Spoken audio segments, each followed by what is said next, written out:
Hey everyone, this is Avantika. आज हम start करेंगे क्लास 6 का chapter 5 major domains of the earth part 2। अब तक हमने लिथोस्फीयर समझ लिया था, एटमॉस्फेयर समझ लिया था। अब इसमें समझेंगे हाइड्रोस्फीयर एंड बायोस्फीयर। ये है इसके कंप्लीट नोट्स, हम ऑलरेडी देख चुके हैं। ठीक है, सारी रेयर्स को हम अच्छे से समझ चुके हैं एटमॉस्फेयर की। अब आगे देखेंगे, स्टार्ट करेंगे हाइड्रोस्फीयर से। चलिए स्टार्ट करते हैं। So more than 71% of earth is covered with water. इसी इसको ब्लू प्रिंट बोलते हैं हम। ठीक है, अर्थ को ब्लू प्रिंट क्यों बोलते हैं? कि 71% जो अर्थ है वो वाटर से कवर्ड है। ठीक है, more than 97% of earth's water found in oceans. और उसमें से भी जो 71% वाटर, अगर 71% को हम 100% मान लें तो 100% का 97% तो ओशियंस में पाया जाता है, जो कि हमारे किसी भी यूज़ का नहीं है। क्यों? क्योंकि ये कैसा है, सॉल्टी वाटर है ना, इसको हम कंज्यूम नहीं कर सकते। But 3% water is usable. इसमें 97% तो हम यूज़ ही नहीं कर सकते, पर 3% को हम यूज़ कर सकते हैं। और 3% कैसे फॉर्म में है? उसमें 3% को भी अगर हम 100% माने, 3% का 71% लेक्स में पाया जाता है, रिवर्स में, ग्लेशियर्स में, वाटर पेपर की फॉर्म में, आइस कैप्स की फॉर्म में। ठीक है, जिसको हम डायरेक्ट ऐसे यूज़ नहीं कर सकते।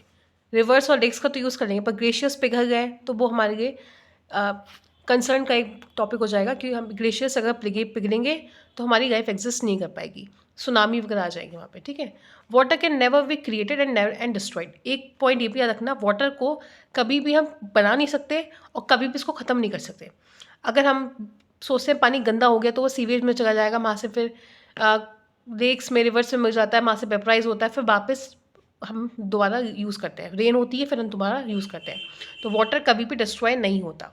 ओके, अब इसमें ध्यान समझते हैं जो हमने ऊपर पढ़ा। सारा का सारा पानी 100 जमीन का हम देखें, अर्थ हमारी 100%, उसमें से जितना वाटर है 97% जो अर्थ का वाटर है वो ओशंस में पाया जाता है, जो हमारे यूज़ का नहीं होता। उसमें से 3% होता है फ्रेश वाटर, जिसको हम यूज़ कर सकते हैं। अगर हम फ्रेश वाटर को भी 3%, जो यहाँ पे बचा है 3%, अगर 30% को हम 100% माने तो इसका भी 3%, मतलब 100% का जो 68.7% है वो ग्लेशियर्स में है। ठीक है, आइस कैप्स में है, और बाकी जो 30.1% है वो ग्राउंड वाटर में, जिसको हम यूज़ करते हैं। ओके, समरसेबल वगैरह लगा के टैंक्स में। और 0.30% सरफेस पे। अब 0.30% को भी अगर हम 100% माने तो ये इसका कितना परसेंट है? 87% आपको मिलेगा लेक्स में, 2% मिलेगा आपको रिवर्स में, और 11% मिलेगा स्वैम्स में। ओके, तो बहुत कम पानी यूज़ करने के, इसे कहते हैं पानी को सेव करो। अब आगे देखते हैं स्ट्रेट। दो चीज़ें आती हैं आपके टॉपिक, स्ट्रेट एंड इस्थिमस होता क्या है? स्ट्रेट क्या होता है? A narrow body of water that connects to larger water bodies. जो दो बड़े बड़े वाटर बॉडीज को, किसकी? ओशंस की, या फिर कोई सी हो सकती है, दो वाटर बॉडीज को कनेक्ट करेगा तो वो होती है स्ट्रेट। दो वाटर बॉडीज, दो अलग जगह के पानी को कनेक्ट करेगा तो वो स्ट्रेट होती है। ठीक है, और इस्थिमस क्या होता है? जो लैंड को, मतलब यहाँ पे एक लैंड है, यहाँ पे एक लैंड है, यहाँ पे वाटर जा रहा है, तो यहाँ पे जो कनेक्ट करेगा वो होता है इस्थिमस। लैंड और बीच में कोई वाटर है तो वो इस्थिमस, वहाँ पे उस रास्ते को कनेक्ट करने वाली जगह। और पानी के बीच में जो थोड़ी बहुत स्पेस होती है उसको बोलते हैं स्ट्रेट। ठीक है, तो एक नैरो बॉडी ऑफ वाटर की नैरो बॉडी जो कनेक्ट करे दो वाटर बॉडीज़ को, वो होती है स्ट्रेट। और इस्थिमस क्या होता है? A narrow body of land की नैरो बॉडी जो कनेक्ट करे दो वाटर बॉडीज़ को। ओके, यहाँ का वाटर यहाँ के वाटर को कनेक्ट कौन करेगा? यहाँ पे इस्थिमस में। अब हम देखते हैं यहाँ पे ओशियंस, हमारे 5 मेन ओशियंस होते हैं हाइड्रोस्फीयर में। इन्हीं को हम डिस्कस करेंगे, कौन सा बड़ा है कौन छोटा है। अगर हम ओशियंस देखें एरिया वाइज, साथ में वॉल्यूम ऑफ वाटर, कितना पानी उसके अंदर है, डेप्थ कितनी है। बस कोस्टल लाइन को डिस्कस नहीं करेंगे, कोस्टल लाइन हमारा नीचे आएगा, कोस्टल लाइन में थोड़ा डिफर कर जाता है। ठीक है, तो हम यहाँ पे देखेंगे किस में कितना पानी है, एरिया वाइज कौन कितना बड़ा है, तो वो देखेंगे। ठीक है, सबसे पहले नंबर पे आता है पैसिफिक ओशन। सबसे बड़ा ओशन कौन सा है? Pacific ocean. ठीक है, इसके बाद आएगा अटलांटिक ओशन जो एस शेप का होता है। थर्ड नंबर पे आता है हमारा इंडियन ओशन। ये याद रखना, पैसिफिक ओशन सबसे बड़ा ओशन है, अटलांटिक ओशन एस शेप का होता है, इंडियन ओशन एक ऐसा ओशन, इकलौता ओशन है जो किसी कंट्री के नाम पे रखा गया है, विच इज़ इंडिया। और इंडियन ओशन सबसे ज़्यादा गर्म पानी वाला ओशन है, यहाँ पे सबसे ज़्यादा गर्म पानी मिलता है। ठीक है, वार्म वाटर मिलता है यहाँ पे। क्यों? क्योंकि ये चारों तरफ से ना लैंड से घिरा हुआ, अभी मैं आपको मैप पे दिखाऊंगी। इसके बाद है सदर्न और एंटार्क्टिक ओशन। साउथ आपकी ये कहाँ पाया जाता है, साउथ पोल पे, और आर्कटिक ओशन कहाँ पाया जाता है, नॉर्थ पोल पे। अब इसको मैप में देखते हैं। देखिए फर्स्ट नंबर पे है पैसिफिक ओशन। अब पैसिफिक ओशन कहाँ कहाँ पे है, इस जगह पे पैसिफिक ओशन और इस जगह पे पैसिफिक ओशन। ये अलग अलग जगह का पानी नहीं है, एक ही जगह। क्योंकि देखो अगर हम हमने ये तो कॉपी है हमारे पास, 2D है, पर अर्थ हमारी 3D है, तो गो है ना। तो अगर इसको ऐसे कंबाइन करेंगे तो ये एक ही जगह हो जाएगा, एक ही जगह का पानी हो जाएगा। यहाँ का पानी यहाँ का पानी सेम ही तो है, ऐसे करके मिलाओगे तो ये सेम पानी है। हम इसको खोल के दिखा रहे हैं तो अलग अलग लग रहा है। ओके, तो यहाँ का पानी एंड यहाँ का पानी सेम है, मतलब नॉर्थ अमेरिका और साउथ अमेरिका के वेस्ट में, और एशिया और ऑस्ट्रेलिया के ईस्ट में जो ओशन पड़ता है बीच में, उसको बोलते हैं पैसिफिक ओशन। ओके, अब आगे देखते हैं सेकंड नंबर पे कौन सा ओशन आता है, एटलांटिक ओशन। देखो फर्स्ट नंबर पे आएगा आपका पैसिफिक ओशन, सेकंड नंबर पे आएगा आपका एटलांटिक ओशन, थर्ड नंबर, अब यहाँ पे ऐड देती हूँ, थर्ड नंबर पे आपका आएगा Indian ocean. Okay, fourth number पे कौन सा है आपका साउथ में सदर्न ओशन, और फिफ्थ नंबर पे आपका क्या आएगा, आर्कटिक ओशन। ठीक है, तो ये ओशन है एरिया वाइज, ये आप यहाँ पे याद रखना। सबसे बड़ा कौन सा है, पैसिफिक ओशन। पैसिफिक ओशन कौन सा है, ये हिस्सा और ये हिस्सा होता है पैसिफिक ओशन का। सेकंड नंबर पे आता है एटलांटिक ओशन। एटलांटिक ओशन कैसा है, एस शेप का, देखो ध्यान से एस शेप बन रहा है यहाँ पे। यूरोप के वेस्ट में, अफ्रीका के वेस्ट में, नॉर्थ अमेरिका साउथ अमेरिका के ईस्ट में कौन सा ओशन पड़ता है, एटलांटिक ओशन। और ये सबसे बिजी ओशन है, यहाँ पे शिपमेंट बहुत होता है, शिप वगैरह यहाँ से जाती रहती है। ओके, थर्ड नंबर पे कौन सा आता है हमारा, इंडियन ओशन। थर्ड नंबर पे कौन सा आएगा, इंडियन ओशन। देखो इंडियन ओशन ट्राइंगल शेप का है, ये भी याद रखना, ये यहाँ पे इंडियन ओशन है। इंडियन ओशन कौन शेप का है, ट्राइंगल शेप का होता है। और इंडियन ओशन सबसे ज़्यादा गर्म पानी यहाँ पाया जाता है, सबसे ज़्यादा गर्म पानी। क्यों, क्योंकि चारों तरफ से लैंड से घिरा हुआ है। देखो आर्कटिक ओशन ऊपर वाला हिस्सा ये बर्फ से ढका हुआ है, सदर्न ओशन ये भी बर्फ से ढका है। तो क्या होता है, यहाँ पे ठंडा पानी है, यहाँ पे ठंडा पानी है, बट इसका ठंडा पानी यहाँ के मिल नहीं पाता इनका, क्योंकि चारों तरफ से लैंड से घिरा हुआ है। तो ठंडा पानी जब मिल नहीं पाता तो यहाँ का पानी कैसा हो जाता है, गर्म हो जाता है। एक रीज़न ये है कि लैंड चारों तरफ है, ये इसको ठंडा पानी मिल नहीं पाता। सेकेंड रीज़न है, ये पड़ता है एकदम अर्थ के सेंटर में, इक्वेटर पे पड़ रहा है। Equator, Tropic of Cancer and Tropic of Capricorn lines आपकी इंडियन ओशन से पास आउट होती हैं। और जो अर्थ के सेंटर में है, जैसे अफ्रीका है, यहाँ पे सन की रेस बहुत ज़्यादा तेज पड़ती हैं, परपेंडिकुलर पड़ती हैं यहाँ पे सन की रेस, इसलिए यहाँ पे गर्मी ज़्यादा रहती है। ठीक है, तो दो रीज़न है। फर्स्ट, यहाँ पे नॉर्थ पोल और साउथ पोल का पानी मिल नहीं पाता, इसलिए यहाँ का पानी गर्म रहता है, लैंड रॉक एक टाइप से कह सकते हो। और दूसरा रीज़न क्या है, क्योंकि अर्थ के सेंटर में होता है, अर्थ के सेंटर में सन रेस परपेंडिकुलर आती है। ओके, तो यहाँ का वार्म वाटर मिलेगा। थर्ड नंबर पे कौन सा है, आपका इंडियन ओशियन। अब आते हैं फोर्थ नंबर पे आपका आता है सदर्न ओशन। फोर्थ नंबर पे कौन सा है आपका, सदर्न ओशन। अब देखो सदर्न ओशन कहाँ होगा, एंड साउथ पोल पे, सदर्न ओशन साउथ पोल पे। सदर्न ओशन को एंटार्क्टिक ओशन बोलते हैं, एंटार्क्टिका का ए हटा दो, कौन क्या बन जाएगा, एंटार्क्टिक ओशन। ये जितना पानी है ये है सदर्न ओशियन। यहाँ पे पानी क्या है, यहाँ पे तो बर्फ, आइस आइस यहाँ पे जमी रहती है, यहाँ पे क्या है, ठीक है, आइस की फॉर्म में यहाँ पे ओशन। लास्ट सबसे छोटा ओशन कौन सा है, आर्कटिक ओशन, क्योंकि यहाँ पे ऊपर देखो लैंड बहुत है, पानी की जगह कम बच रही है। तो ऊपर नॉर्थ पोल पे कौन सा आता है, Arctic Ocean. Arctic Ocean North Pole पे, सदर्न ओशन साउथ पोल पे, इंडियन ओशन आपका ट्राइंगल शेप का है, वार्म ओशन है, और एक ही ऐसा ओशन है जो किसी कंट्री के नाम पे रखा गया है। एटलांटिक ओशन बिजीएस्ट ओशन है, एस शेप का ओशन है, और पैसिफिक ओशन लार्जेस्ट ओशन है।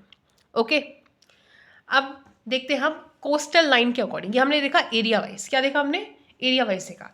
अगर हम बात करें कोस्टल लाइन में, मतलब यहाँ पे कितने कितने कंट्रीज या फिर कितनी कितनी लाइन से मिलके ये कनेक्टेड है, लैंड से कितना ज़्यादा, कितने किलोमीटर या कितने माइल्स में आपका ओशन है। तो कोस्टल लाइन देखते हैं। अब देखो अगर कोस्टल लाइन के अकॉर्डिंग देखें हम, ये कोस्टल लाइन है, ये एरिया लाइन है। एरिया वाइज भी और कोस्टल वाइज भी पैसिफिक ओशन फर्स्ट नंबर पे ही है। Okay, Atlantic ocean and Atlantic ocean दोनों जगह सेम है, मतलब एरिया वाइज भी सेम एंड आपका कोस्टल लाइन के अकॉर्डिंग भी सेम, तटीय रेखा। थर्ड भी सेम, इंडियन ओशन। यहाँ पे चेंज हो जाता है, जो फोर्थ है आर्कटिक ओशन, वो हो जाता है फोर्थ नंबर पे कोस्टल के अकॉर्डिंग, और Atlantic ocean southern ocean fifth पे आ जाता है, लास्ट पे आ जाता है आपके कोस्टल लाइन के अकॉर्डिंग। अब देखो रीज़न क्यों, ऊपर देखो लैंड बहुत सारा है, तो यहाँ पे कोस्टल लाइन ज़्यादा मिल पा रही है ओशन को, ठीक है। यहाँ पे भी जगह है, ये ऊपर ग्रीनलैंड आ गया, और भी यूरोप की बहुत सारी आपका एरिया आ गया। बट नीचे अगर सदर्न ओशन में देखें, यहाँ का थोड़ा बहुत प्लेन्स है, तो यहाँ पे एरिया कम मिल रहा है, कोस्टल लाइन यहाँ पे कम मिल रही है, इसलिए यहाँ पे ऐसा होता है, ठीक है। समझ गए आप? तो यहाँ पे आपका हाइड्रोस्फीयर कंप्लीट हुआ। अब हम देखेंगे बायोस्फीयर को समझते हैं, okay. Earth is a Goldilock zone planet. Goldilock zone का मैंने आपको चैप्टर फर्स्ट में बताया था, ज्योग्राफी के क्लास 6 के। गोल्डीलॉक, और ये यूपीएससी में पूछा भी जा चुका है, ठीक है। गोल्डीलॉक का मतलब क्या होता है? जहाँ पे लाइफ एग्जिस्ट कर पाए उसको बोलते हैं गोल्डीलॉक जोन। तो अर्थ कैसा है? एक इकलौता गोल्डीलॉक जोन प्लैनेट है जहाँ पे लाइफ एग्जिस्ट करती है, ठीक है, लाइफ एग्जिस्ट। और देखिए बायोस्फीयर का मतलब क्या है? जहाँ पे आपकी लिथोस्फीयर, एटमॉस्फेयर एंड हाइड्रोस्फीयर, तीनों स्फीयर आपकी आ जाए, तो उस एरिया को क्या बोलते हैं? जहाँ पे लिथोस्फीयर भी हो, एटमॉस्फेयर भी हो, हाइड्रोस्फीयर भी हो, उसी को बोलते हैं हम बायोस्फीयर। तो वो क्या है आपका बायोस्फीयर। सेंटर में जो आपका कॉमन एरिया है उसको क्या बोलेंगे? बायोस्फीयर। तो देखो biosphere is the interaction of lithosphere, atmosphere and hydrosphere. जब लिथोस्फीयर मतलब लैंड भी हो, गैसेस भी हो एटमॉस्फेयर में, और हाइड्रोस्फीयर पानी भी हो, जब ये तीनों मिल जाएंगी तो क्या हो जाएगा? बायोस्फीयर हो जाएगा। वहाँ पर लाइफ एग्जिस्ट करनी स्टार्ट हो जाएगी, ठीक है। अब हमारे बायोस्फीयर में कुछ इंपॉर्टेंट पॉइंट्स हैं, वो देख लेते हैं। जैसे माउंट एवरेस्ट की बात करें, mount Everest highest mountain peak है, इसकी हाइट कितनी है? 8,848 मीटर, और ये किसके कंपैरिजन में? Above sea level, okay. अगर हम बात करें, ये तो हमने देखा लैंड के ऊपर सबसे बड़ा पॉइंट कौन सा हो गया। अगर मैं बात करूँ अंदर लैंड के नीचे, मतलब आपके ओशंस में सबसे ज़्यादा डीपेस्ट पॉइंट कौन सा है? तो डीपेस्ट की बात करें तो वो आपके माउंट एवरेस्ट से भी ज़्यादा डीप है, वो है मरीना ट्रांच। और मरीना ट्रांच कहाँ पे? आपका पैसिफिक ओशन में। मरीना ट्रांच कहाँ पे पाया जाता है? आपका Pacific Ocean. The greatest depth of 11,022 metre is recorded at Mariana Trench, और कहाँ पे पाया जाता है? ये आपका पैसिफिक ओशन। मतलब पैसिफिक ओशन में एक डीपेस्ट पॉइंट पाया गया लैंड का, उसको हम बोलते हैं मरीना ट्रेंच। उसकी लेंथ कितनी है, हाइट कितनी है? 11,022 मीटर, जो कि आपकी माउंट एवरेस्ट से भी ज़्यादा गहरी है नीचे की तरफ। अगर नीचे माउंट एवरेस्ट बना दें हम, हाइपोथेटिकली बन नहीं सकता, बट देखा जाए तो माउंट एवरेस्ट से भी ज़्यादा नीचे गहरा पॉइंट है, ओके। अब देखो सबसे ज़्यादा गैस कौन सी? Nitrogen is essential for growth of living organism. सबसे ज़्यादा नाइट्रोजन पाई जाती है आपके एटमॉस्फेयर में, और नाइट्रोजन क्यों इंपॉर्टेंट है? लिविंग ऑर्गेनिज्म के ग्रोथ के लिए, ओके। कार्बन डाइऑक्साइड भी इंपॉर्टेंट है, किसके लिए? प्लांट्स के लिए। प्लांट्स कंज्यूम करते हैं, हम लोग एक्सहेल करते हैं, ओके। अब कार्बन डाइऑक्साइड करती क्या है? कार्बन डाइऑक्साइड एब्जॉर्ब करती है हीट रेडिएशन को, जो सन से ना आपकी हीट रेडिएशन निकलती है उसको ना एब्जॉर्ब करेगी CO2। इसलिए जहाँ पे CO2 ज़्यादा होती है वहाँ पे गर्मी ज़्यादा होती है। CO2 एब्जॉर्ब हीट रेडिएशन, वो हीट को एब्जॉर्ब कर लेती है, सोख लेती है अपने पास, and it in this way it keeps the earth warm. और इसी की वजह से अर्थ हमारी गर्म है, वरना अर्थ कैसी होती? ठंडी होती। It is also essential for plants, ये प्लांट्स के लिए भी इसेंशियल है, ओके। यहाँ पे हमारा चैप्टर होता है कंप्लीट। इससे पहले हम देखते हैं कॉन्टिनेंट्स का एरिया वाइज और देख लेते हैं, जो हम लिथोस्फीयर में हमारा रह गया था। कॉन्टिनेंट्स कौन, इनका अरेंजमेंट देख लेते हैं। सबसे बड़ा कॉन्टिनेंट कौन सा है, फिर उससे छोटा, ऐसे देखते हैं। देखिए एरिया वाइज देखें, सबसे बड़ा है एशिया, ओके। सेकेंड नंबर पे आता है आपका Africa, then North America, South America. Fifth number पे आएगा एंटार्क्टिका, यूरोप एंड ऑस्ट्रेलिया। अब इसको मैप में देखते हैं। देखिए यहाँ पे ओशन समझे थे हमने, अब हम यहाँ पे कॉन्टिनेंट्स भी देख लेते हैं। 7 कॉन्टिनेंट्स होते हैं। सबसे बड़ा एरिया वाइज देखें तो सबसे बड़ा कॉन्टिनेंट कौन सा है आपका? एशिया, ठीक है। सबसे बड़ा कॉन्टिनेंट कौन सा है आपका? एशिया। सेकेंड नंबर पे क्या आएगा आपका? अफ्रीका। थर्ड नंबर पे क्या आएगा आपका? North America. फोर्थ नंबर पे साउथ अमेरिका, ठीक है। फिफ्थ नंबर पे क्या आएगा आपका? एंटार्क्टिका। सिक्स नंबर पे क्या आएगा आपका? यूरोप। और सबसे छोटा क्या है? ऑस्ट्रेलिया, जो कि एक कंट्री भी है। ये इकलौता ऐसा कॉन्टिनेंट है जो जिसमें एक ही कंट्री एग्जिस्ट करती है, ओके। अब इसको जरा मैप में देखते हैं हम। सबसे बड़ा है एशिया। देखो ये पूरा जितना येलो कलर का एरिया है ना, ये पूरा का पूरा एशिया है। रशिया देखना, इसमें सबसे बड़ी कंट्री रशिया है। रशिया का आधे से ज़्यादा हिस्सा एशिया में आता है, और थोड़ा सा हिस्सा यहाँ पे यूरोप में भी आता है, ओके। और उसको कनेक्ट, और यूरोप को और एशिया को एक ऐसे माउंटेन है यहाँ पे, उसको बोलते हैं यूराल माउंटेन्स, जो अलग करते हैं। यूरोप को एशिया से कौन अलग करता है? Ural mountains. क्या है? यूराल माउंटेन्स, ओके, याद रहेगा। और यहाँ पे देखें, एशिया की बात करें तो एशिया इंपॉर्टेंट क्यों है? एशिया में सबसे ज़्यादा पॉपुलेशन पाई जाती है, सबसे ज़्यादा कंट्री यहाँ पे पाई जाती हैं, और 2 major economy India and China exist करती हैं। सबसे ज़्यादा populated country India first number पे, चाइना सेकंड नंबर पे यहीं पे आती है। इसलिए एशिया क्या है, इंपॉर्टेंट है। और आपका अरेबियन पेनिनसुला पूरा यहीं पे आता है, जहाँ पे आपके क्या कहते हैं, ऑयल के, जैसे सऊदी अरेबिया हो गया, यहाँ पे दुबई है, यहाँ ओमान, यमन, तो यहाँ पे जितनी भी कंट्रीज हैं जो ऑयल के लिए इम्पोर्टेंट है, वो सारी की सारी इंडिया में ही पाई जाती हैं।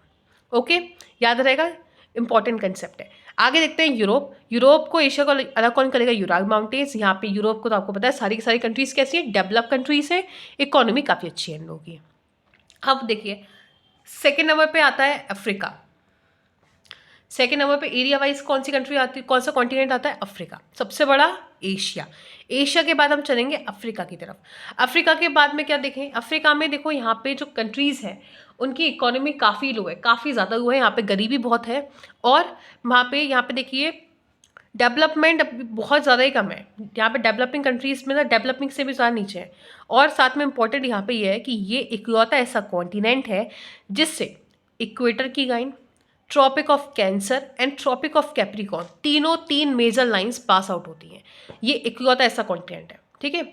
अगर मैं एशिया की बात करूँ तो एशिया आपके इक्वेटर के ऊपर आता है, मतलब ना तो नॉर्थन हेमिस्फीयर में आता है, नॉर्दर्न हेमिस्फीयर में आएगा एशिया आपका, ठीक है। उसके साथ साथ आपका ईस्टर्न हेमिस्फीयर में पूरा आता है, ये वेस्ट में नहीं आता, ईस्टर्न में आता है। तो हम लोग हम एशिया की बात करें, northern hemisphere and eastern hemisphere में एशिया आता है। ये ईस्टर्न हो गया ऊपर वाले, इस वाले हिस्से में, और इसके भी ऊपर वाले हिस्से में हम आते हैं। Okay, Tropic of Cancer India को बीचों बीच में से काटता है, एकदम बीचों बीच में से। और ये ट्रॉपिक ऑफ कैंसर इंडिया की 8th स्टेट से पास आउट होता है। कौन कौन सी स्टेट है? सबसे पहला आता है आपका गुजरात, देन राजस्थान, उसके बाद आएगा आपका मध्य प्रदेश, छत्तीसगढ़, झारखंड, वेस्ट बंगाल, यहाँ पे त्रिपुरा एंड मिजोरम। 8 स्टेट्स हैं इंडिया की जहाँ से Tropic of Cancer pass out होता है। ओके, इंपॉर्टेंट है। आगे देखते हैं, हमने अफ्रीका के बारे में देख लिया। अफ्रीका सबसे ज़्यादा वार्म कंट्री है, यहाँ पे गर्मी बहुत ज़्यादा पड़ती है। अब देखो, थर्ड नंबर पे आता है आपका north America, develop north America एकदम। यहाँ पे नॉर्थ अमेरिकन, अमेरिका के नाम पे यूएसए आपको पता है सुपर पावर है। फर्स्ट नंबर पे आता है इकोनॉमी के नंबर पे, 22 पॉइंट समथिंग ट्रिलियन डॉलर्स यहाँ की इकोनॉमी है। यहाँ पे चाइना की 18 पॉइंट समथिंग ट्रिलियन डॉलर्स है ना। सेकंड नंबर पे आता है चाइना। हम लोग अभी 5th नंबर पे, पर बहुत जल्द इस साल के एंड में या फिर अगले साल के स्टार्टिंग में हम लोग 4th नंबर पे आ जाएंगे, 4th या 3rd। ओके, अब देखिए, नॉर्थ अमेरिका आपका डेवलप्ड है और डेवलप्ड है ऑलमोस्ट। और यहाँ पे देखिए साउथ अमेरिका, इसके बाद कौन से, फिर 4th नंबर पे कौन कौन आएगा? South America. साउथ अमेरिका में यहाँ पे देखो सबसे ज़्यादा इंपॉर्टेंट, एक तो अमेजोन, आपका जो अमेजोन फॉरेस्ट है जिसको हम बोलते हैं लंग्स बोलते हैं हम अर्थ की, अमेजोन फॉरेस्ट कहाँ पे है? साउथ अमेरिका में है। ओके, और अफ्रीका में सबसे बड़ी रिवर, सबसे वर्ल्ड की सबसे बड़ी रिवर नील रिवर, ये भी अफ्रीका से पास आउट होती है। ओके, 5th नंबर पे आता है एंटार्क्टिका। एंटार्क्टिका का बहुत थोड़ा इंटरेस्टिंग कंसेप्ट है। यहाँ पे पॉपुलेशन बिल्कुल ना के बराबर है, यहाँ पे कोई रहता ही नहीं है। क्यों? क्योंकि यहाँ पे कंप्लीट पूरे 12 महीने बर्फ जमी रहती है, और यहाँ पे 6 महीने का दिन और 6 महीने की रात होती है, जो हम किस में पढ़ चुके हैं? 3rd चैप्टर में पढ़ चुके हैं इसी क्लास के। ओके, और क्या यहाँ पे साइंटिस्ट रिसर्च करने के लिए आते हैं, और क्योंकि इनको लगता है यहाँ पे अभी कंफर्म नहीं है, बट येस अनुमान लगाए जा रहे हैं कि यहाँ पे ऑयल के रिजर्व्स हैं, ठीक है। ऑयल के रिजर्व्स यहाँ पे पाए जा सकते हैं। और देखिए यूरोप की, अब 6 नंबर पे आता है यूरोप। यूरोप आपका डेवलप हो गया। इसके बाद देखते हैं सबसे छोटा क्या है आपका? ऑस्ट्रेलिया। अब देखो स्टार्टिंग से 1st नंबर पे आएगा एशिया, 2nd पे अफ्रीका, ऐसे चलो एशिया अफ्रीका, फिर यहाँ पे आ जाओ North America, then South America, फिर ऊपर आ जाओ यहाँ पे पाएंगे तो एंटार्क्टिका, 5th नंबर पे एंटार्क्टिका, फिर Europe, and then 7th number पे ऑस्ट्रेलिया। ओके, तो ये आपके हो गए एरिया वाइज। पर अगर कोस्टल आपकी पॉपुलेशन के, कोस्टल है नहीं, पॉपुलेशन के बारे में बात करें तो एशिया यहाँ पे 1st नंबर पे ही रहेगा, अफ्रीका भी 2nd नंबर पे ही रहेगा। एशिया पॉपुलेशन के हिसाब से 1st नंबर पे, अफ्रीका भी 2nd नंबर पे, बट यहाँ पे कंसेप्ट थोड़ा अलग हो जाएगा। नॉर्थ अमेरिका 3rd नंबर पे आ जाएगा पॉपुलेशन के हिसाब से, वो सॉरी यूरोप आपका 3rd नंबर पे आ जाएगा पॉपुलेशन के अकॉर्डिंग, नॉर्थ अमेरिका 4th पे रहेगा, साउथ अमेरिका 5th पे, 6 पे आ जाएगा ऑस्ट्रेलिया, 7 पे क्योंकि यहाँ तो कोई रहता ही नहीं है, तो यहाँ पे 7 नंबर पे पॉपुलेशन के अकॉर्डिंग ये आएंगे। ओके, यहाँ पे हमारा होता है कंप्लीट कंसेप्ट इस चैप्टर का। अब नेक्स्ट वीडियो में हम इस चैप्टर को लाइन बाय से पढ़ेंगे और इस चैप्टर को कंप्लीट करेंगे। तो then thank you so much.